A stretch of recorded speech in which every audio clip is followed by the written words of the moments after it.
Welcome to another episode of Project Woo. Today I'm going to install a B&M shifter into the floor. So let's do that. Woo.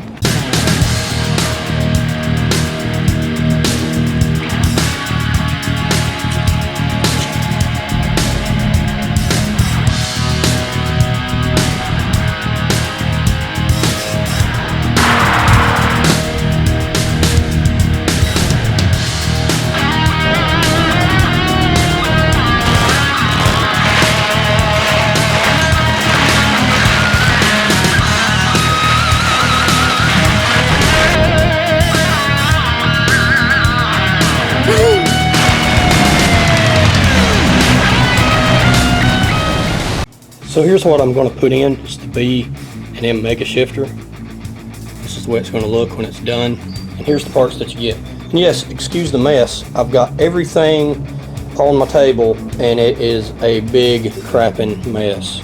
It's driving me crazy. I just want to get this done. I'll clean it up later.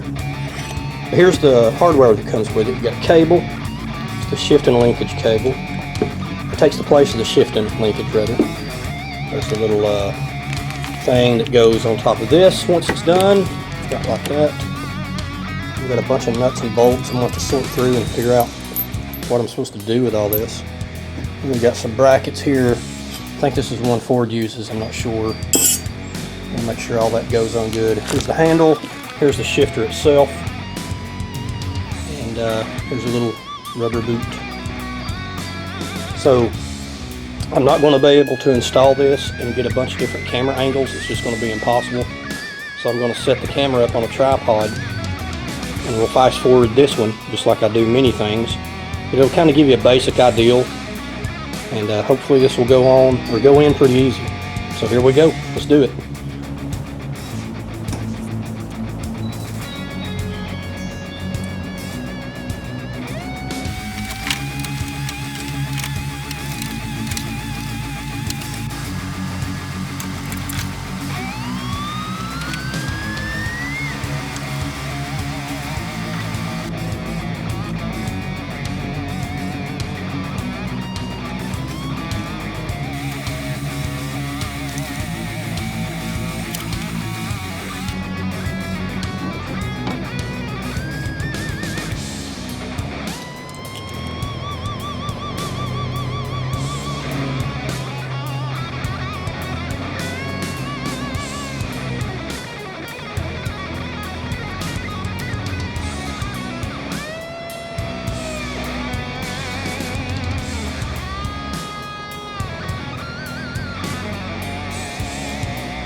So I finally got the shifter installed.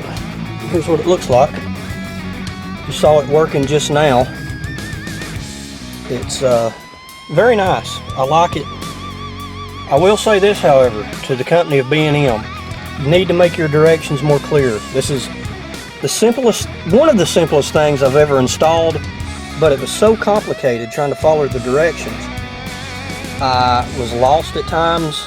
I had to redo things a couple of times because I couldn't get certain things to fit because other things were in the way or already fixed where they needed to be, so I had to go back and redo them. It's really aggravating. But other than that, if I was to install another one, I would know exactly what I'm doing, so that wouldn't be an issue. But for the first time person that's installing this, it's a pain. I almost gave up on it. I'm glad I'm done. It looks good in here, but my God, that was aggravating. And I'll say this, let's slide under the car. Show you this right here. The mountain holes, or the mountain bolts rather, that hold the shifter to the floor. If your transmission is not installed, go ahead and mount the shifter. Don't hook up the linkage or anything like that, of course, because if there's no transmission, there's nothing to hook up to. But go ahead and install the shifter, because if you don't, here's what you're going to wind up with. This, with the help of my wife, was a pain.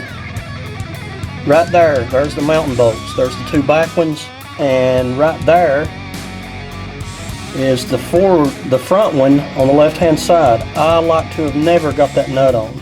Now of course I could have just dropped the transmission down in the back, but I got the headers on, I got all this stuff in the way, I got things already hooked up.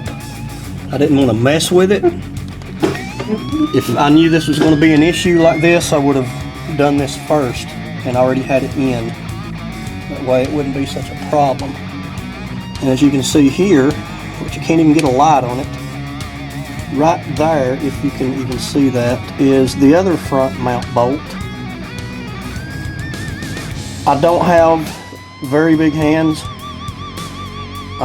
so I was lucky, and I was able to get that nut on from the top by putting my fingers through the 2-inch hole that I drilled for this cable right here, the red cable that you see. So that one wasn't as bad as that one. That one took probably 30 minutes to finally get the thread started. It about drove me insane. So B&M, you need to put in your directions. If you have your transmission out, go ahead and install the shifter. Just the main body, that's it. Because if I would have done that, this would have been so much simpler. I could have installed the shifter, the main body, in probably about 20 minutes. But instead it took me about 2.5 hours. Look at here. On the bottom of the Maverick, I got 62 and whatever that says. If anybody knows what that means, let me know. I'm just curious. And there's the shifter from this angle. It looks good in there. I'm really impressed with it. Didn't think it'd look that good. There she is one more time. Looks good. Looks like that's where it belongs. I'll just go through the shifting for you one time, in case you guys have never had one, some of you. It's a little complicated at first to get used to, but it makes sense once you go through it a few times. You got a little lockout feature right here. Keeps it from going into reverse when you're in drive. There's no way it can go. It's a ratchet. So you're in park right now, so you pull the lock up, pull it down in reverse. There's reverse. Now it will go into neutral and drive without having to pull this. And if you want to, you can start all the way down. You can ratchet it down to second first. When you get ready to race or whatever you're doing, you ain't got to touch this at all. You just bump it and it ratchets it up. Bump to second, bump to drive, and it will bump to neutral, but it won't bump into reverse. To get it back into park, you got to go back to drive. This is a little stiff right now, but it is pretty smooth. There's reverse, and just push it up in park, and there you go. Pretty nice. So guys, before we end this episode, I want to do one more thing. This is a few days later. I want to go ahead and crank this motor for you. Got the timing pretty good. It's fluctuating just a little bit, but I ain't tuned the carb yet. Still got to tune the vacuum advance, still got to do all this kind of stuff. But for now, I just want you to hear what this motor sounds like. I love it. Here's what we're dealing with here. I'm just going to lay it on the ground. Hopefully it'll pick up all the bass. So here we go.